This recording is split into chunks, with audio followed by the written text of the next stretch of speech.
الحمد لله الذي هدانا لهذا وما كنا لنهتدي لولا أن هدانا الله لقد جاءت رسل ربنا بالحق ونودوا سبا دیا جائے تشریف لائیں ونودوا أن تلكم الجنة أورثتموها بما كنتم تعملون وصلى الله وسلم على نبينا المصطفى وعلى آله وصحبه نجوم الهدى وقادة التقى. أما بعد، ألا إن في الجسد قال النبي صلى الله تعالى عليه وسلم ألا إن في الجسد مضغة إذا صلحت صلح الجسد كله وإذا فسدت فسد الجسد كله ألا وهي القلب أو كما قال صلى الله عليه وسلم.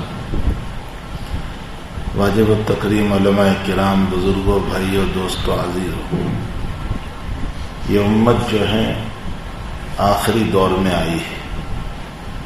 سب سے اخیر میں اس امت کو اللہ نے بھیجا ہے اور یہ امت جو ہے محافظ بن کر آئی شریعت کی. اس امت کو اللہ تعالیٰ نے شریعت کی محافظ بنایا ہے. محافظ کا مطلب یہ ہوتا ہے کہ پہلے انبیاء کرام علیہم الصلاۃ والتسلیم تشریف لاتے تھے، وہ شریعت کی حفاظت کرتے تھے، وہ دین کی حفاظت کرتے تھے. وہ ایک ایک وقت میں کئی انبیاء ہوتے تھے. اگر حضرت ابراہیم علیہ السلام ہیں تو لوط علیہ السلام بھی ہے، اور ان کے علاوہ اور بھی انبیاء کرام، حضرت اسماعیل، اسحاق علیہم السلام سارے ہیں. تو کسی دور میں تو ایک سے متعدد انبیاء کرام ہوا کرتے تھے، لیکن سلسلہ نبوت جو ختم ہو گیا تو اب اللہ تعالیٰ نے اس دین کو قیامت تک لے جانے کے لیے اس امت کو محافظ بنایا اور اس امت میں ائمہ پیدا فرمائے، محدثین پیدا فرمائے، مفسرین پیدا فرمائے، فقہا پیدا فرمائے، جو ایک ایک امام اور ایک ایک فقیہ اور ایک ایک محدث اپنی جگہ پر بیٹھ کر لاکھوں کو بنا گیا. حضرت الامام مالک رحمۃ اللہ علیہ امام دار الہجرہ مدینہ المنورہ میں بیٹھے ہوئے ہیں اور فقہ اور حدیث اور قرآن امت میں رائج کر رہے ہیں. نتیجہ یہ ہوا کہ دور دور تک آپ نے اس شریعت کو پہنچایا. حضرت الامام بخاری رضی اللہ تعالیٰ عنہ اپنی جگہ درس حدیث اور بخاری اور اسی طرح احادیث مبارکہ کو لے کر بیٹھے تو ہزاروں کو اور لاکھوں کو اللہ کے نبی کا پیغام پہنچایا. حضرات فقہاء کرام نے استنباطات اور اجتہادات کر کے بے شمار مسائل کو نکال کر اس کا گلدستہ بنا کر کے امت کو پیش کیا. تو یہ سب محافظ ہیں. محافظ کام کم کرتے ہیں، شاباشی زیادہ دی جاتی ہے. یہ امت چونکہ بڑھاپے میں آئی، میں اس کی مثال یہ دیا کرتا ہوں کہ جب کہیں کھانا پکتا ہے اور بڑا کھانا ہوتا ہے تو جو برا ہوتا ہے وہ بیچارہ اور تو کوئی کام نہیں کر پاتا، اس کو دیکھ پہ بٹھا دیا جاتا ہے کہ آپ دیکھ پر بیٹھیں اور جو ہے اس کی نگرانی رکھیں. وہ کوئی کام ان سے زیادہ نہیں ہوتا ہے. لیکن شام کو انہی برے صاحب کی حدیثات کی بڑی تعریف ہوتی ہے کہ آپ نے بہت اچھا کام کیا، آپ نے کھانے کی حفاظت کی، آپ نے کھانے کو ضائع نہیں ہونے دیا، وغیرہ وغیرہ. تو اس کی خوب تعریف ہوتی ہے. ظاہر سی بات ہے کہ یہ امت جب بڑھاپے میں آئی ہے اور اس کو محافظ بنایا گیا تو حق تعالیٰ نے اپنے پیغمبر کی زبان پر اتنی تعریف کروائی اور فرمایا کہ قیامت میں جب تک یہ امت پہلے نہیں جائے گی جنت میں کوئی نہیں جائے گا. اس امت سے متعلق کہا گیا کہ تم ایک نماز پڑھو گے 10 نماز کا ثواب ملے گا. اس امت سے متعلق کہا گیا کہ تم اگر رمضان کے روزے رکھ کر شوال کے 6 روزے رکھ لو تو اس صورت میں سال بھر کے روزوں کا ثواب مل جائے گا. صحیح ترین مسلم شریف کی روایت ہے. اگرچہ حضرت الامام ابو حنیفہ رحمۃ اللہ علیہ اور امام مالک رحمۃ اللہ علیہ کا اس مسئلے میں اختلاف ضرور ہے، لیکن دیگر ائمہ نے ان شوال کے روزوں کو ثابت مانا ہے، اور ہمارے بھی متاخرین علماء نے اس کو ثابت کیا ہے۔ بہرحال صحیح ترین مسلم کی روایت ہے کہ جو ان روزوں کو رکھ لے گا سال بھر کا ثواب اللہ تعالیٰ عطا فرما دیں گے۔ تو بہرحال اس امت کو محافظ بنایا۔ محافظ کے لیے ضروری ہے کہ جس چیز کی حفاظت کرتا ہو اس میں اخلاص مد نظر ہو، اور اخلاص کا تعلق انسان کے قلب سے ہے، انسان کے دل سے ہے۔ اگر انسان کا دل اپنی جگہ صحیح ہے تو اس صورت میں یہ صحیح محافظ ہے، اور اگر اس کا دل صحیح نہیں ہے تو اس صورت میں یہ صحیح حفاظت نہیں کر پائے گا۔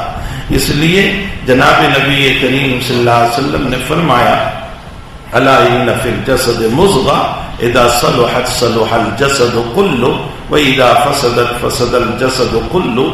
تعالیٰ نے تمہارے بدن میں گوشت کا ٹکڑا پیدا کیا ہے، اگرچہ ہے تو وہ گوشت، لیکن اللہ تعالیٰ نے اس میں کچھ صفات رکھی ہے، کچھ باتیں رکھی ہے۔ یہ ہاتھ ہے تو گوشت اور ہڈی، لیکن اس میں پکڑنے کی صفت اللہ نے رکھی ہے۔ یہ پاؤں ہے تو گوشت اور ہڈی، لیکن تعالیٰ نے اس میں مشی اور چلنے کی صفت رکھی ہے۔ ہمارا اور آپ کا سر اور اس میں برین اور دماغ، یہ ہے تو گوشت اور ہڈی، لیکن اللہ نے اس میں فہم کی صلاحیت رکھی ہے۔ یہ ہماری پوری باڈی، چاہے وہ کڈنی لے لو، گردہ لے لو، لیور لے لو، پھیپھڑا لے لو، لنگس لے لو، یہ سب گوشت کے ٹکڑے ہیں، لیکن ہر ایک میں اللہ نے علیحدہ علیحدہ صلاحیت رکھی ہے۔ اسی طرح قلب بھی ہمارا ہے تو گوشت، لیکن اس کے اندر صلاحیت ہے فہم کی، سمجھنے کی۔ لہم قلوب لا یفقہون بہا، ان کے دل ہیں کہ جو سمجھتے نہیں ہیں۔ اسی لیے حضرت الامام محمد ابن ادریس الشافعی رحمۃ اللہ علیہ فرماتے ہیں کہ عقل جو ہے وہ انسان کے دل میں رہا کرتی ہے۔ حضرت امام ابو حنیفہ رحمۃ اللہ علیہ فرماتے ہیں کہ عقل انسان کے سر میں رہتی ہے۔ امام شافعی فرماتے ہیں کہ اس کا تعلق دل سے ہے۔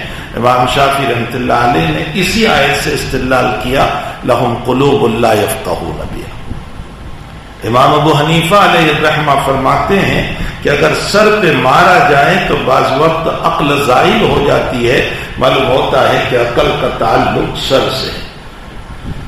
قرن منصرم کا امام علامہ انور شاہ صاحب کشمیری رحمۃ اللہ علیہ فرماتے ہیں کہ یہ کوئی اختلافی مسئلہ نہیں ہے، اصل میں قلب اور دماغ کو اللہ نے جوڑا ہے، اس لیے سر کی طرف بھی نسبت صحیح ہے اور قلب کی طرف بھی نسبت صحیح ہے، دونوں ہی نسبتیں اپنی جگہ صحیح ہیں۔ بہرحال کہنے کا مطلب یہ ہے کہ اب تعالیٰ جل شانہ نے ہمیں جو قلب دیا، جو دل دیا، وہ ہے تو گوشت، لیکن اس کے اندر اللہ تعالیٰ نے فہم کی صلاحیت رکھی۔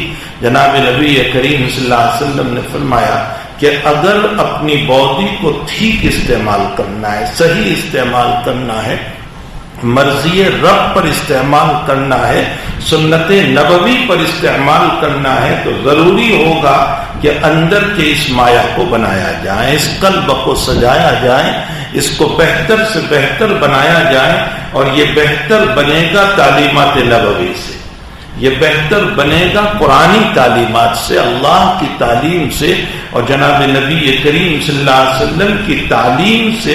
یہ جو ہے ہمارا دل بہتر بنے گا۔ حضرت انس فرماتے ہیں کہ میری بے چینی تھی، میں حضرت کے سامنے تھا، حضرت نے میرے یوں قلب پر ہاتھ مارا اور فرمایا کہ اس کو بنانے کی فکر کرو۔ ابو ذر غفاری فرماتے ہیں کہ میرے قلب پر ہاتھ مار کر فرمایا، ابو ذر یہ ٹھیک ہے تو زندگی ٹھیک ہے، اور اگر اس میں بگاڑ آ گیا تو ساری زندگی بگاڑ پر چلی جائے گی۔ اس لیے ہمیں اپنے قلب کی اصلاح کی ضرورت ہے۔ جناب نبی کریم صلی اللہ علیہ وسلم نے ایک مرتبہ صحابہ کرام سے فرمایا کہ ایک زمانہ تمہارے اوپر آنے والا ہے، اذا فسق فتیانکم وطغى نساؤکم، فرمایا کہ ایک دور آئے گا تمہارے اوپر کہ تمہارے جو ہیں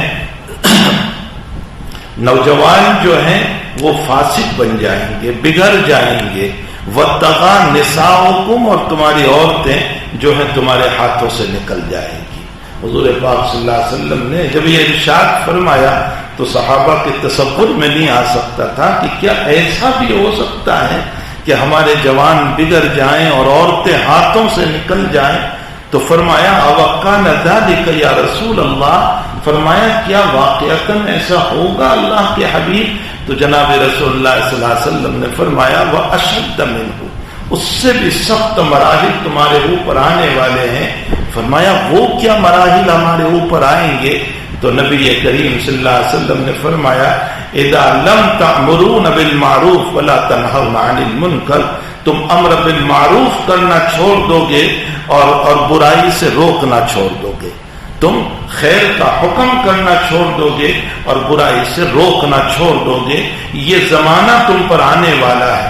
صحابہ کے تصور میں نہیں آ سکتا تھا، خیال میں یہ بات نہیں ہو سکتی تھی کہ کیا کبھی ایسا بھی ہو سکتا ہے کہ جو ہے امت جو ہے امر بالمعروف چھوڑ دے اور نہی عن المنکر کو چھوڑ دے. اس لیے کہ صحابہ کا مزاج تو وہ تھا کہ ذرہ برابر خیر کے کام میں پیچھے نہیں اور برائی ہو اور صحابہ پیچھے ہٹ جائے، ایسا نہیں ہو سکتا ہے. بہت مشہور بات ہے کہ حضرت عمر کا پہلا خطبہ ہو رہا ہے اور اس خطبے میں ایک آدمی کھڑے ہو کر کے یہ کہہ رہا ہے کہ عمر اگر شریعت کے مطابق چلیں گے تو ہم آپ کے ہاتھ چوم لیں گے اور شریعت کے خلاف چلو گے تو ہماری تلوار موجود ہے. یہ امیر المؤمنین کو کہا جا رہا ہے. اور عمر کا حال یہ ہے کہ ایک مرتبہ منبر پر تشریف لائے اور منبر پر آنے کے بعد فرمایا کہ میری ماں جو ہے وہ کچا پکا گوشت اور سوکھا ہوا گوشت کھایا کرتی تھی. بس اتنی بات صحابہ کو بیان کر کے نیچے بیٹھ گئے. لوگوں کو بڑا تعجب ہوا کہ اتنی سی بات کے اوپر آپ نے ہم سب کو جمع کیا اور منبر پر بیٹھ کر یہ آپ نے کیا بات کہی؟ تو آپ نے فرمایا کہ اصل میں اس وقت فتوحات کا دروازہ جاری ہے اور رومن میرے ہاتھوں پر فتح ہوا تو دل میں غرور سا پیدا ہوا کہ عمر تیرے ہاتھ پر رومن امپائر فتح ہوا. تو میں نے اپنی ذلتی کو ثابت کرنے کے لیے اور اپنے دل کی اصلاح کے لیے میں کھڑا ہوا اور یہ جملہ میں نے کھڑے ہو کر کہا تاکہ مجھے میری پچھلی زندگی آ جائے کہ تو ایک غریب کا بیٹا ہے، فخر نہ کیا کر اللہ کی طرف سے. تو یہ اپنی حضرات صحابہ کرام کا مزاج ہی یہ تھا کہ اپنی تربیت، اپنی اصلاح، اپنی فکر، اپنے قلب کو بنانا، حضوری خداوندی کا ہر وقت استحضار، ہر وقت دل میں ان کو رہا کرتا تھا کہ ہمیں اللہ کے سامنے حاضر ہونا ہے، ہمیں جواب دینا ہے رب کریم کو.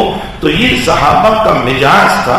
یہی وجہ ہے کہ حضرت عبداللہ ابن مسعود رضی اللہ تعالیٰ عنہ، عجیب و غریب بات ہے، عبداللہ ابن مسعود تو بہت بڑے صحابی ہیں.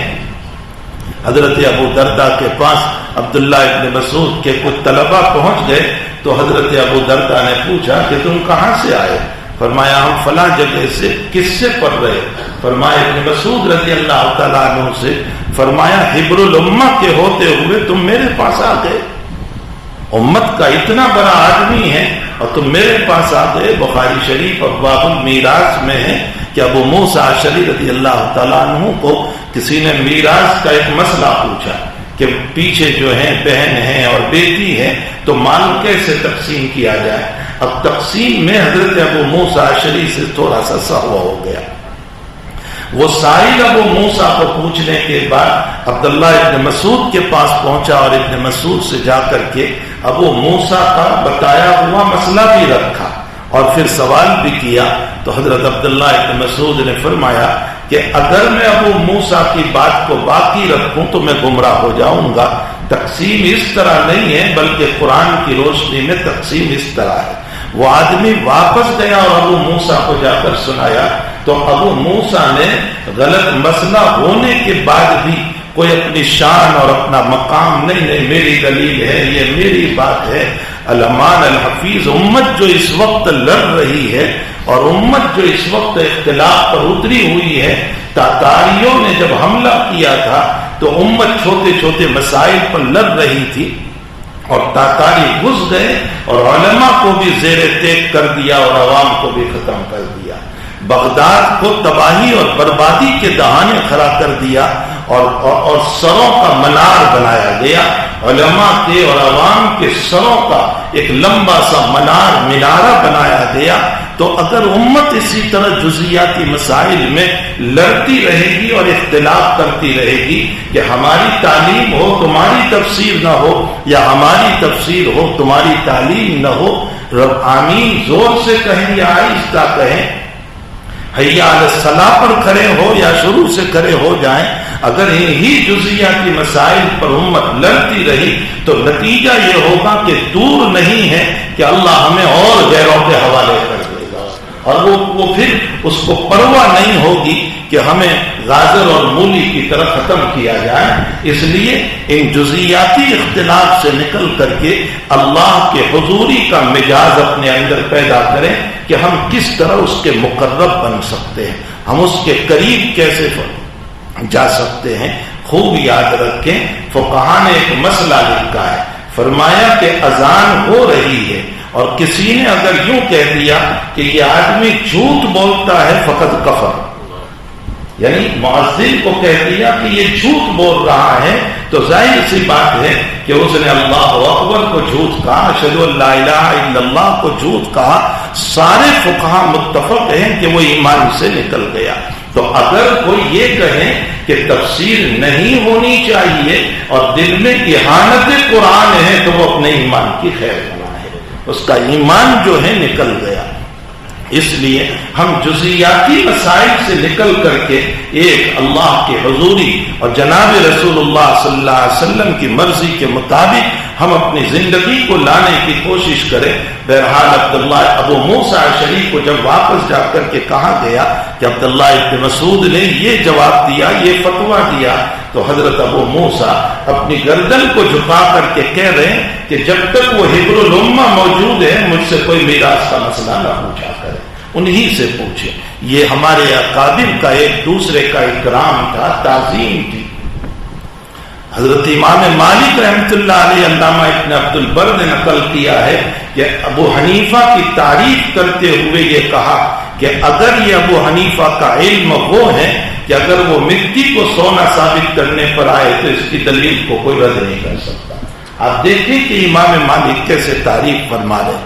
حضرت امام شافعی رحمۃ اللہ علیہ فرماتے ہیں کل الناس عیال فی الفقہ لابی حنیفہ، فرمایا سب کے سب لوگ جو ہیں فقہ میں ابو حنیفہ کی اولاد ہیں۔ یہ امام شافعی رحمۃ اللہ علیہ امام ابو حنیفہ کی تعریف فرما رہے ہیں، بلکہ جب ابو حنیفہ کی قبر پر فاتحہ خوانی کے لیے پہنچے ہیں تو راجح قول کے مطابق امام شافعی رحمۃ اللہ علیہ امامت کے لیے کھڑے ہو گئے، امامت کرائی۔ نماز کے بعد لوگوں نے کہا کہ حضرت آپ کا مزاج امامت کا نہیں تھا اور آج آپ امام بن گئے۔ فرمایا کہ مسئلہ میرے ذہن میں آیا کہ میرے وہاں قرات خلف الامام واجب ہے۔ یہ ایک ہی وہ مسئلہ ہے جس میں بڑا وجوب و عدم وجوب کا اختلاف ہے۔ فرمایا میرے وہاں قرات خلف الامام واجب ہے، اور اس قبر والے کا مسلک یہ ہے کہ قرات خلف الامام جو ہے مکروہ تعلیمی ہے، تو بڑا اختلاف کا مسئلہ ہے۔ اب اگر میں اس جگہ پیچھے کھڑا ہوتا تو اپنے مسلک پر قرات خلف الامام کرتا جو اس قبر والے کی عظمت کے خلاف تھا، اس لیے میں نے امامت کرا لی۔ ہمارے اکابر کا احترام ایک دوسرے کا، حضرت مولانا حسین احمد مدنی نور اللہ مرقدہ باوجود کہ حضرت اقدس تھانوی رحمۃ اللہ علیہ کو شدید اختلاف تھا سیاسی مسئلے میں، حضرت مدنی رحمۃ اللہ علیہ پکے کانگریسی تھے اور حکیم الامت حضرت تھانوی رحمۃ اللہ علیہ لیگی تھے، لیکن اس کے باوجود جب حضرت مدنی نور اللہ مرقدہ کو گرفتار کیا گیا اور مالٹا کی جیل میں بھیجا گیا ہے تو کرے دوپہر کے اندر دھوپ کڑاکے کی پڑ رہی ہے، اور یہ 42 تو کچھ نہیں اس سے زیادہ کی دھوپ تھی، اور کھلے پاؤں صحن کے اندر حضرت تھانوی رحمۃ اللہ علیہ ٹہلتے رہے بہت دیر تک، اور یہ بھی پتہ نہ چلا کہ میرے پاؤں جل رہے ہیں۔ کسی نے ظہر سے پہلے متنبہ فرمایا حضرت بہت شدید گرمی ہے اور آپ چل رہے ہیں۔ فرمایا مولانا حسین احمد کی فکر میں مجھے پتہ ہی نہیں چلا۔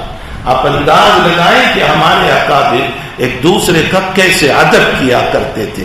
حقیقت یہ ہے کہ اگر عالم ربانی ہو اور صوفی ربانی ہو تو کوئی اختلاف نہیں ہو سکتا۔ صوفی ربانی عالم ربانی کا اکرام کرے گا، عالم ربانی صوفی ربانی کا اکرام کرے گا۔ مبلغ ربانی ہو تو اس کو کوئی اختلاف نہیں ہوا کرتا عالم ربانی اور علم سے، اور اگر عالم ربانی ہے تو اس کو مبلغ ربانی سے کوئی اختلاف نہیں ہوا کرتا ہے۔ بہرحال اختلاف تب پیدا ہوتا ہے جب علم میں کمال نہیں ہوتا، ورع نہیں ہوتا، تقویٰ نہیں ہوتا، پرہیزگاری نہیں ہوتی ہے۔ تو عبداللہ ابن مسعود رضی اللہ تعالیٰ عنہ کی شخصیت مقدسہ وہ شخصیت ہے کہ ابو درداء نے اپنے شاگردوں کو یوں کہا کہ کیوں آئے میرے پاس جبکہ حبر الامہ کے پاس تم پڑھ رہے ہو، یہ علقمہ خود نقل کر رہے ہیں۔ اور پھر علقمہ نے فرمایا کہ ہمارے استاد محترم عبداللہ ابن مسعود رضی اللہ تعالیٰ عنہ صاحب الوسادہ تھے، صاحب النعلین تھے، صاحب السواق تھے۔ یہ تین لقب ہے ابن مسعود کے۔ صاحب الوسادہ کا مطلب تو ہوتا ہے کہ حضرت نبی کریم صلی اللہ علیہ وسلم کا تکیہ مبارکہ اور بستر مبارک لے کر حضرت ساتھ چلا کرتے تھے۔ جہاں نبی علیہ السلام کو بیٹھنا ہوتا تھا وہاں بستر بھی رکھ دیتے، گدا بچھا دیتے اور تکیہ بھی رکھ دیتے، اس لیے آپ کا لقب پڑ گیا صاحب الوسادہ۔ اور آپ کو صاحب النعلین اس لیے کہا گیا کہ جناب نبی کریم صلی اللہ علیہ وسلم اپنی جوتیاں مبارک جب نکالتے تھے تو ابن مسعود اس کو اٹھا کر اپنے پاس رکھ لیا کرتے تھے، اور جب حضرت کو چلنا ہوتا تھا تو حضرت عبداللہ ابن مسعود حضرت کو پہنا دیا کرتے تھے۔ اسی سے ثابت ہوا کہ اگر کوئی اپنے استاذ کے، اپنے شیخ کے، اپنے والد کے جوتوں کو لے کر کے اپنے پاس رکھے تو یہ کوئی تصنع نہیں ہے، بناوٹ نہیں ہے، سنت سے ثابت ہے۔ اصل میں بہت سے لوگ علوم کے نہ ہونے کی وجہ سے اس طرح کے مسائل پر اشکالات کیا کرتے ہیں۔ ہمارے حضرت انس رضی اللہ تعالی عنہ اپنے ہاتھ پر عطر لگایا کرتے تھے بہت زیادہ، خصوصاً جب ثابت بنانی رحمت اللہ علیہ تشریف لاتے تو ہاتھ پر عطر لگاتے۔ کسی نے پوچھ لیا حضرت انس سے کہ جب ثابت آتے ہیں تو آپ بہت عطر لگاتے ہیں، فرمایا میرا ثابت میرا ہاتھ چومتا ہے تو اس کا دماغ معطل ہو جائے اس لیے میں ہاتھ پر خوشبو لگایا کرتا ہوں۔ اس سے ثابت ہوا، اور حضرت انس فرماتے ہیں کہ ہم بھی جناب نبی کریم صلی اللہ علیہ وسلم کا ہاتھ چومتے تھے۔ اس سے معلوم ہوا کہ اگر کوئی اپنے شیخ اور اپنے استاذ کا ہاتھ چومے اور اپنے والد اور والدہ کا ہاتھ چومے تو شریعت میں اس کی اصل موجود ہے، یہ کوئی بدعت نہیں ہے، یہ کوئی غلط بات نہیں ہے، لیکن شریعت سے ناواقفی ہے، اس کی بنیاد پر لوگوں کو اس پر بڑا تعجب ہوا کرتا ہے۔ تو صاحب النعلین بھی تھے، صاحب الوسادہ بھی تھے، اور صاحب السواق بھی تھے۔ صاحب السواق آپ کو اس لیے کہا گیا کہ جناب نبی کریم صلی اللہ علیہ وسلم کا مسواک مبارک جو ہے وہ جب حضرت فرماتے تھے استعمال کرتے تھے پھر ابن مسعود کو دے دیتے تھے اور ابن مسعود اپنے پاس رکھ لیا کرتے تھے، پھر جب حضرت کو ضرورت پڑتی تو پھر پیش کر دیا کرتے تھے۔ اس لیے آپ کا لقب صاحب النعلین بھی ہوا، صاحب السواق بھی ہوا، صاحب الوسادہ بھی ہوا۔ اب ان کا مسئلہ سنیے۔ عبداللہ ابن مسعود رضی اللہ تعالیٰ عنہ فرماتے ہیں کہ اگر ہجوم کثیرہ ہو اور جمع غفیر ہو، طواف کے درمیان اور بہت شدید ہجوم ہو تو اس ہجوم میں حجر اسود کو بوسہ نہیں دینا چاہیے۔ فرمایا میری رائے اور راجح بات یہی ہے کہ حجر اسود کو بوسہ نہ دیا جائے بلکہ ویسے ہی تم استلام کر کے گزر جاؤ۔ اصل میں ابن مسعود یہ مسئلہ اس لیے بیان فرما رہے ہیں کہ آپ کے بالمقابل عبداللہ ابن عباس یہ فرماتے ہیں، بخاری شریف کی روایت ہے، فرماتے ہیں کہ اگرچہ ہجوم ہو لیکن بوسہ دینا چاہیے، اس لیے کہ وہ مقام تو ہے ہی ہجوم کا، تو اب ہجوم کی بنیاد پر بوسہ نہیں دیں گے تو پھر ہم کب دیں گے؟ چونکہ ابن عباس کی یہ رائے ہے اس لیے عبداللہ ابن مسعود نے اپنی یہ رائے پیش کی۔ ان دونوں رائے کے درمیان تقدیر یہ دی گئی اکابر کی طرف سے کہ ہجوم قلیلہ ہے، اگر تھوڑا سا ہجوم ہے تو بوسہ دے دو بشرطے کہ کسی کو نقصان نہ ہو، اور اگر ہجوم کثیرہ ہو تو پھر ابن مسعود کی رائے پر عمل کیا جائے کہ بوسہ نہ دیا جائے۔ عبداللہ ابن مسعود جو دلیل پیش کرتے ہیں وہ بڑی زبردست ہے۔ عبداللہ ابن مسعود رضی اللہ تعالیٰ عنہ فرماتے ہیں کہ جناب نبی کریم صلی اللہ علیہ وسلم نے فرمایا کہ جنت کا حکم ہوگا مومنوں کے لیے، اب جنت میں بالکل جانے کی تیاری ہوگی، دروازے کھل چکے ہوں گے اور پیغام ربانی ہوگا کہ ٹھہر جاؤ، ٹھہر جاؤ۔ تو اچانک جب اعلان ہوگا کہ ٹھہر جاؤ تو لوگ پریشان ہو جائیں گے، پھر کیا مسئلہ بھی رہ گیا کہ جنت میں جانے کا وقت آ چکا ہے اور اللہ روک رہا ہے۔ سارے لوگ ٹھہر جائیں گے، حتیٰ کہ انبیاء بھی رک جائیں گے۔ اتنے میں ایک ریشم کے کپڑے میں، شاندار کپڑے میں حضرت اسود کو لایا جائے گا، اور حضرت اسود کو سب کے بیچ میں ایک چوکی بنی ہوئی ہوگی، اس کے اوپر رکھا جائے گا، اور پھر ان لوگوں کے نام لے کر اعلان کیا جائے گا جنہوں نے ہجوم کثیرہ کی بنیاد پر کسی کو تکلیف نہ پہنچے اس لیے بوسہ نہیں دیا تھا، اللہ کہے گا آج بوسہ دے دو اور اپنے ارمان کو پورے کر لو۔ ابن مسعود رضی اللہ تعالیٰ عنہ فرماتے ہیں کہ جب اللہ کی حضوری میں ہمارے اپنے ارمان پورے ہونے والے ہیں تو دنیا میں کسی کو تکلیف کیوں پہنچائے۔ اس واقعے کو، اس روایت کو نقل کرنے کے بعد حضرت الامام علامہ ابن عبد البر رحمۃ اللہ علیہ فرماتے ہیں معلوم ہوتا ہے کہ شریعت کی نظر میں کسی کو تکلیف پہنچانا یہ اتنا خطرناک ہے، اتنا خطرناک ہے کہ اللہ اس کو برداشت نہیں کرتا ہے، اور اگر کوئی مومن اپنی ذات سے کسی کو تکلیف پہنچانے سے بچا لے تو یہ اتنا بڑا عمل ہے کہ اللہ حضرت اسود کو قیامت میں پیش کر دے گا کہ لے اپنے ارمان پورے کر لے اور اس کو بوسہ دے دے۔ بہرحال یہ عبداللہ ابن مسعود، اس سے یہ بھی حضرت اسود کی مقام ترمذی شریف کی روایت ہے کہ اللہ تعالیٰ نے ان کو بالکل سفید سا اتارا تھا، سبدت کو خطایا بنی آدم کے گناہوں نے جو ہے اس کو کالا کر دیا، یعنی اس کے اندر جاذبیت کا مادہ رکھا ہے۔ لیکن ہمارے حضرت شیخ یونس صاحب قدس اللہ سرہ نے کسی کے حوالے سے قول نقل کیا تھا، فرمایا یہ حضرت اسود انہی کے گناہوں کو کھینچتا ہے جو اخلاص سے بوسہ دیتے ہیں، ہر ایک کے گناہوں کو نہیں کھینچتا، جو اخلاص سے بوسہ دیتے ہیں ان کے گناہوں کو کھینچتا ہے۔ ہر ایک کے گناہ جو ریاکاری کی بنیاد پر یا دیکھا دیکھی کی بنیاد پر بوسہ دینے چلے جاتے ہیں ان کے گناہوں کو یہ نہیں کھینچتا ہے۔ بہرحال حضرت اسود بالکل سفید دودھ کی طرح تھا، سبدت ہو خطایا بنی آدم۔ حضرت عمر رضی اللہ تعالیٰ عنہ کھڑے ہوئے اور حضرت اسود کو خطاب کر کے یوں کہا کہ اے حضرت اسود تو ایک پتھر ہے اور ما قبلت میں تجھے بوسہ لا تنفع منک ولا تضر، تو اس سے نفع بھی نہیں پہنچتا، تو اس سے نقصان بھی نہیں پہنچتا۔ لو ما رأیت رسول اللہ صلی اللہ علیہ وسلم، میں نے نبی کو نہ دیکھا ہوتا تو میں تجھے بالکل بوسہ نہ دیتا۔ قربان جائیے حضرت الامام محمد ابن حسن شیبانی رحمۃ اللہ علیہ اس روایت کو نقل کرنے کے بعد جو ایک جز جو بیان فرماتے، ایک بات جو بیان فرماتے، فرمایا عمر یہ بتانا چاہ رہے ہیں کہ نبی نے جو کام کیا ہے میری عقل میں آئے یا نہ آئے وہ میرے لیے عبادت ہے۔ اللہ کے نبی نے جب بوسہ دیا ہے تو یہ میرے لیے عبادت ہے، میں اس عبادت کو ضرور ادا کروں گا۔ تو بہرحال کہنے کا مطلب یہ ہے، اور یہ بھی میرے بھائیوں خوب اپنے دلوں پر باندھ لیں کہ ہمارا اکرام، ہمارا شرف، ہمارا مقام، ہماری عزت عبادت ہی کی بنیاد پر ہے۔ عبادت چھوڑو گے تو کبھی نہیں ہو سکتا۔ یہ پلے باندھ لو اس بات کو کہ ہمارا اکرام دنیا میں بھی اور آخرت میں بھی۔ آج جو ہماری ذلتیوں کے مسائل ہیں اور حالات ہیں اور پریشانیاں ہیں، اس کی بنیاد یہ ہے کہ ہم نے عبادت کو ترک کر دیا، ہم نے اللہ کی رضا کو اور وہ اعمال کو ترک کر دیا جس کی بنیاد پر آج ہمیں بہت سارے مسائل کا سامنا کرنا پڑ رہا ہے، تو ہمارا شرف، ہمارا مقام، ہماری عزت، یہ سب کچھ عبادتوں ہی میں رکھی ہے۔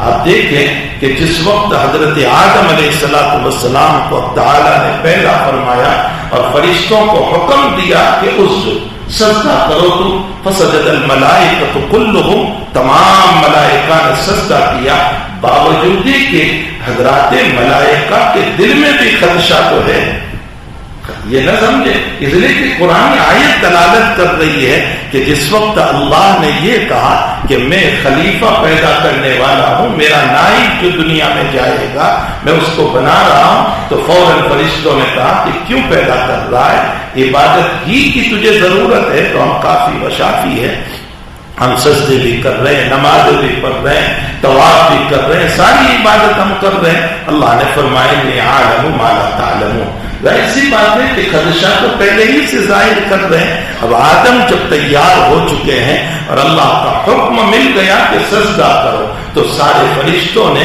بلا اشکال کے سجدہ کر دیا، اس لیے کہ ملائکہ بھی جانتے ہیں کہ حکم ربانی عبادت ہے اور عبادت ہی میں ہماری عزت ہے۔ اگر ہم سجدہ نہیں کریں گے تو ہم مردود بنیں گے، جیسے شیطان مردود بن گیا، راندے درگاہ ہو گیا، اللہ تعالیٰ نے اس کو نکال دیا، اس لیے کہ حکم رب کو نہیں مانا، گویا عبادت کو ترک کیا، تو ترک عبادت کی بنیاد پر ذلیل ہوا، اور ملائکہ نے سجدہ کر لیا تو حکم رب کو مانا، یعنی عبادت کو ادا کر لیا، تو عبادت پر شرف و مقام ہے اور ترک عبادت پر ذلتیاں ہیں۔ یہ قرآن کی آیت سے صاف طور پر ثابت ہو رہا ہے، اس لیے میرے بھائیوں، اللہ کے واسطے اللہ کی طرف رجوع کر لو، اللہ کی عبادت کی طرف رجوع کر لو، نمازوں کی طرف رجوع کر لو، روزوں کی طرف رجوع کر لو، زکوٰۃ کی طرف رجوع کر لو، اپنے حسن اخلاق کی طرف رجوع کر لو، صاحب شریعت کی مبارک شریعت کی طرف رجوع کر لو۔ اگر ہم نے یہ رجوع کر لیا تو یہ سب عبادت ہے، اور اسی عبادت پر اللہ ہمیں عزت عطا فرمائے، اسی عبادت پر اللہ تعالیٰ ہمیں مقام شرف نصیب فرمائیں گے۔ اب اس عبادت کو زندگی میں لانے کے لیے اپنے قلب کی خوب اصلاح کر لی جائے، اور قلب کی اصلاح تعلیمات نبوی اللہ صاحب الصلاۃ والسلام ہی سے ہوگی۔ اللہ کے نبی کی تعلیمات پر عمل کریں گے، قلب نورانی بنے گا، منور ہوگا، اللہ کی طرف چلے گا۔ بقول حضرت مولانا علی میاں ندوی رحمت اللہ علیہ، علامہ ابو الحسن علی ندوی رحمت اللہ علیہ فرمایا کرتے ہیں کہ کسی کھیت کو، کسی مکان کو بگاڑنا ہو تو اس کو ویران چھوڑ دو، وہ خود بخود بگڑ جائے گا، اس کے لیے کسی محنت کی ضرورت نہیں، اس کے لیے کسی مزدور کی ضرورت نہیں۔ یہ مسجد ہے، اگر اس کو ویران چھوڑ دیا جائے، ایک بھی نماز پڑھنے والا نہ ہو، اس کی صفائی کرنے والا نہ ہو، کچھ مدت میں یہ مسجد ویران ہو جائے گی۔ ایک مکان ہے، اس کو ویسے ہی چھوڑ دو، خود بخود ویران ہو جائے گا۔ ایک باغ ہے، اس کو ویسے ہی چھوڑ دو، خود بخود ویران ہو جائے گا۔ فرمایا لیکن کسی چیز کو آباد کرنے کے لیے محنت کی ضرورت پڑتی ہے۔ ٹھیک اسی طرح دل ہمارا ایک باغ ہے، اگر اس کو ویران کرنا ہے تو تعلیمات نبوی کی محنت کو چھوڑ دو، یہ خود بخود ویران ہو جائے گا۔ اور اگر اس کو آباد رکھنا ہے تو قرآن اور حدیث کے ذریعے سے اس کو آباد کیا جائے، تاکہ یہ ہمارا دل کا باغ جو ہے آباد رہے۔ آگے سنو، علامہ ابو الحسن علی ندوی اللہ تعالیٰ آپ کی قبر کو نور سے منور فرمائے، آپ نے فرمایا کہ جب دل بگڑ جاتا ہے تو پھر اس بگڑے ہوئے دل میں سانپ بھی ہے، بچھو بھی ہے، جو لوگوں کو کاٹتے رہتے ہیں۔ فرمایا یہ وہ سانپ ہے اور یہ وہ بچھو ہے جو دنیا کے سانپوں سے زیادہ خطرناک ہے، جو دنیا کے بچھو سے زیادہ خطرناک ہے، اس لیے کہ دنیا کا سانپ زہر ڈالتا ہے، زیادہ سے زیادہ مر جاتا ہے، لیکن ہمارے حسد کا سانپ، ہمارے کینے کا سانپ، ہمارے بغض کا سانپ، ہماری برائیوں کا سانپ، یہ جب اندر سے نکلتا ہے تو ایک کو نہیں مارتا، سوسائٹی کو مارتا ہے، سماج کو مارتا ہے، معاشرے کو تباہ کرتا ہے، خود بھی تباہ ہوتا جاتا ہے اور دوسروں کو بھی تباہ کرتا جاتا ہے. تو ہمارے قلوب جو ہیں وہ جب سانپوں سے بھر جاتے ہیں، حسد کا سانپ، کینہ اور بغض کا سانپ، نفرتوں کا سانپ، دشمنیوں کا سانپ، جب اس سے ہمارے دل بھر جاتے ہیں تو خود کے لیے بھی مضر اور دوسروں کے لیے بھی مضر بن جاتے ہیں.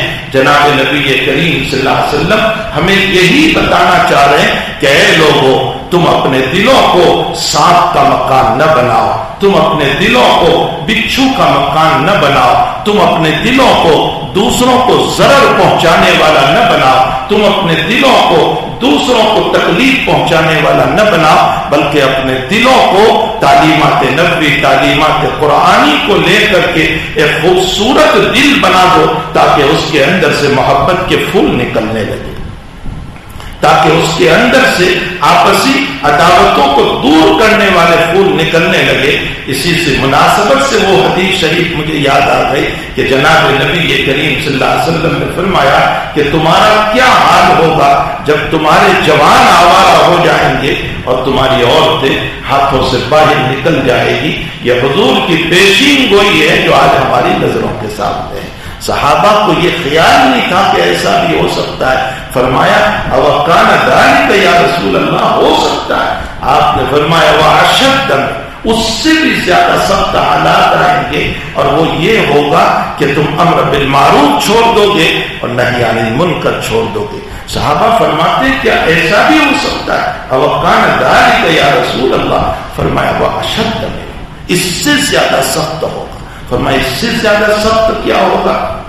حضور پاک صلی اللہ علیہ وسلم نے فرمایا اذا کنتم تعمرون بالمنکر وتنہون عن المعروف، تم برائیوں کا حکم دینے لگو گے اور بھلائیوں سے روکنے لگو گے. برائی کا حکم دو گے اور بھلائی سے روکو گے، یہ حالات امت کے آئیں گے. صحابہ کے تصور سے باہر تھی کہ یہ بات بھی کبھی ہو سکتی ہے. حضرت نے فرمایا واشد منہ، اس سے زیادہ سخت تم پر حالات آنے والے ہیں، اور وہ حالات یہ ہوں گے کہ اذا کنتم فہمتم معروف منکرا ومنکرا معروفا. یہ بہت خطرناک جملہ ہے حضور پاک صلی اللہ علیہ وسلم کا. تم پر وہ وقت آئے گا کہ تم بھلائی کو برائی سمجھو گے اور تم برائی کو بھلائی سمجھنے لگو گے. آج یہ وقت آ چکا ہے جب کوئی انسان جھوٹ بولتا ہے تو کہتے ہیں بڑا عقل مند ہے، اور جب کوئی سچ بولتا ہے تو کہتے ہیں پرانے زمانے کا انسان ہے. آج کوئی نماز پڑھتا ہے تو کہتا ہے یہ پرانے زمانے کا ہے، اور اگر کوئی بغاوت کرتا ہے تو کہتے ہیں بڑا عقل مند ہے. مسلم کی روایت میں حضرت نے اس کی طرف بھی اشارہ فرمایا اور ارشاد فرمایا کہ دور چلے گا ایک وقت اور لوگ یوں کہیں گے ما عقلہ وما اجلدہ، ارے بڑا عقل مند، بڑا فہیم، بڑا ذکی، ولیس فی قلبہ مثقال ذرۃ من ایمان، اس کے دل میں رائی کے دانے کے برابر بھی ایمان نہیں ہوگا. تو کیا کہا جائے گا؟ یہ عقل مندی جو کہی گئی وہ کس پر کہی گئی؟ اس کے فراڈ پر عقل مندی کہی گئی، اس کے جھوٹے پر عقل مندی کہی گئی، اس کی غداریوں پر عقل مندی کہی گئی، اس کے زنا پر عقل مندی کہی گئی. کسی زمانے میں کتابیں لکھی جاتی تھی تو عنوان ہوا کرتا تھا باب الصلاۃ و باب الایمان و باب الصوم و باب الروزہ و باب الزکات. اللہ معاف کرے اگر آج لوگ کتابیں لکھیں تو یہ لکھیں گے کہ باب الزنا، زنا کرنے کی کیا تدبیریں ہو سکتی ہیں، وباب السرقہ، چوری کی کیا تدبیریں ہو سکتی ہے، اور لوگوں کو دھوکہ دینے کی کیا تدبیریں ہو سکتی ہے. وہ گلاسگو میں ہم نے واقعہ سنا کہ یو کے میں گلاسگو ایک جگہ ہے، وہاں پر یونیورسٹی کا بجٹ ختم ہو گیا اور حکومت نے کہا کہ ہم نے جتنا بجٹ دیا تھا وہ تم نے جلدی ختم کر دیا، اب تمہیں نہیں ملے گا. تو یونیورسٹی کے جو سربراہان تھے انہوں نے کہہ دیا کہ بھئی ہم اس کو 1 سال کے لیے بند کرتے ہیں. وہ چونکہ زنانہ یونیورسٹی تھی، لڑکیوں کی یونیورسٹی تھی، تو لڑکیوں نے اپنے ٹیچروں کو، اپنے جو بڑا ہوگا اس کو یوں کہا کہ آپ بند نہ کیجئے، ہم پیسے لا کر کے آپ کو دیتے ہیں. کیسے پیسے لاؤ گی تم؟ کہا فکر نہ کرے، اعلان کر دیا گیا کہ ہم 2 دن کے لیے روڈ پر چلیں گے، جو ہمارے ساتھ جس طرح ٹچ کرنا چاہیں ہمارے ساتھ ٹچ کر لیں، ہماری قیمت 10 پاؤنڈ ہوگی یا 5 پاؤنڈ ہوگی، حسب عمل یہ طے کیا اور 2 دن کے لیے نکل گئی اور پیسے لا کر کے دے دیے۔ یہ ہے کہ اس وقت عقل مند اس کو سمجھا جا رہا ہے کہ زنا کے طریق کیسے ایجاد کر لے، چوری کے طریق کیسے ایجاد کرے، فراڈ کے طریق کیسے ایجاد کرے، اس کو آج عقل مند کہا جاتا ہے۔ اسی کی طرف جناب نبی کریم صلی اللہ علیہ وسلم نے فرمایا کہ ما عقلہ وما جلدہ ولیس فی قلبہ مثقال ذرۃ من ایمان۔ میرے بھائیو، یہ وہ دور چل رہا ہے جس کے بعد میں حضور پاک صلی اللہ علیہ وسلم پیشین گوئی سنا کر گئے تھے کہ تم معروف کو منکر سمجھو گے اور منکر کو معروف سمجھو گے، بھلائی کو برائی سمجھو گے، برائی کو بھلائی سمجھو گے۔ آج یہی زمانہ اور قرآن میں اس کی طرف اشارہ کیا بھی گیا ہے۔ منافقین کو جب نبی کریم صلی اللہ علیہ وسلم نے یا اللہ تعالیٰ نے یوں کہا کہ تم آمنو کما آمن الناس، ہے نا قرآن میں آمنو کما آمن، یہ الناس بمانا صحابہ ہیں۔ ان منافقین کو یوں کہا کہ تم ایسے ایمان لاؤ جیسے یہ صحابہ ایمان لائے ہیں، اخلاص والا ایمان ہے، ایسے ایمان لاؤ۔ تو کیا جواب دیا انہوں نے؟ آمنو کما آمن السفہاء، کیا ہم ایسے ایمان لائیں جیسے یہ بے وقوف ایمان لائے ہیں؟ الیاذ باللہ، صحابہ کو بے وقوف کہا، جو اچھے تھے ان کو برا ثابت کیا اور جو برے ہیں ان کو اچھا ثابت کر دیا۔ یہ قرآن سے خود دلیل مل رہی ہے۔ یہ اس دور کا مسئلہ ہو رہا ہے کہ جو اچھے لوگ ہیں ان کو تو برائی سے تعبیر کیا جاتا ہے کہ یہ علماء برے ہیں، یہ دعوت تبلیغ والے برے ہیں، یہ نمازی برے ہیں، یہ فلاں برے ہیں۔ اور جو فراڈ کر رہا ہے، جو دھوکے دے رہا ہے، جو برائیوں میں مبتلا ہے، جو گندگیوں کی دنیا کو آباد کر رہا ہے، اس کو اچھا سمجھا جا رہا ہے۔ تو یہ قرآن کریم بھی ہمیں ان باتوں سے منع کر رہا ہے۔ اس لیے میرے بھائیوں، ہمیں چاہیے کہ اپنے قلب کی اصلاح کرے، اپنے دل کی اصلاح کرے۔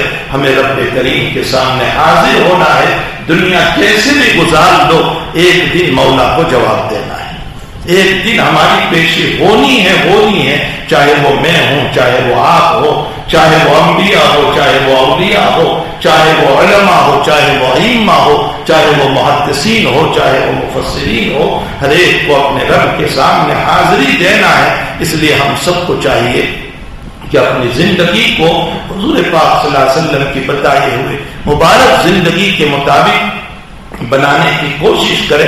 اگر ہماری زندگی ویسی بن چکی ہے تو انشاءاللہ وفات کے موقع پر ہم خوشی خوشی اللہ کی طرف جا رہے ہوں گے اور ریشم کے کپڑوں میں ہماری روح کو لپیٹ کر لے جایا جا رہا ہوگا۔ اور علمان الحفیظ، علمان الحفیظ، اگر زندگی گزاری ہے غلط تو پھر اس صورت میں کتیران میں اور گھنٹک کے کپڑوں میں ہماری روح کو لپیٹ کر لے جایا جائے گا۔ رب کریم ہم تمام کو اپنی فکر نصیب فرمائیں۔ اسی بنیاد پر میں نے حدیث پڑھی کہ الا ان فی الجسد مضغہ اذا صلحت صلح الجسد کلہ واذا فسدت فسد الجسد کلہ۔ اللہ تعالی ہم تمام کو اس کی توفیق عطا فرمائے کہ ہم اپنی فکر، اپنی دوسروں کی فکر سے پہلے کہ یہ کام یہ کر رہا ہے، یہ کر رہا ہے، یہ کر رہا ہے، دوسروں کی زندگی دیکھنے سے پہلے ہم اپنی زندگی کو دیکھنے والے بن جائیں۔ اللہ ہمیں اس کی توفیق عطا فرمائے۔ الحمدللہ رب العالمین الرحمن الرحیم مالک یوم الدین ایاک نعبد و ایاک نستعین اہدنا الصراط المستقیم اهدنا الصراط المستقيم اهدنا الصراط المستقيم صراط الذين أنعمت عليهم من النبيين والصديقين والشهداء والصالحين وحسن أولئك رفيقا اللهم عاتق رقابنا من النار وعاتق أزواجنا وعاتق آباءنا وأمهاتنا من النار اللهم أرنا الحق حقا وارزقنا اتباعه وأرنا الباطل باطلا وارزقنا اجتنابه اللهم إنا نسألك الهدى والتقى والعفاف والغنى اللهم أجرنا من النار اللهم أجرنا من النار اللهم أجرنا من النار اللهم إنا نسألك من خير ما سألك منه نبيك ورسولك محمد صلى الله عليه وسلم ونعوذ بك من شر ما استعاذ منه نبيك ورسولك محمد صلى الله عليه وسلم وصلى الله على النبي الكريم برحمتك يا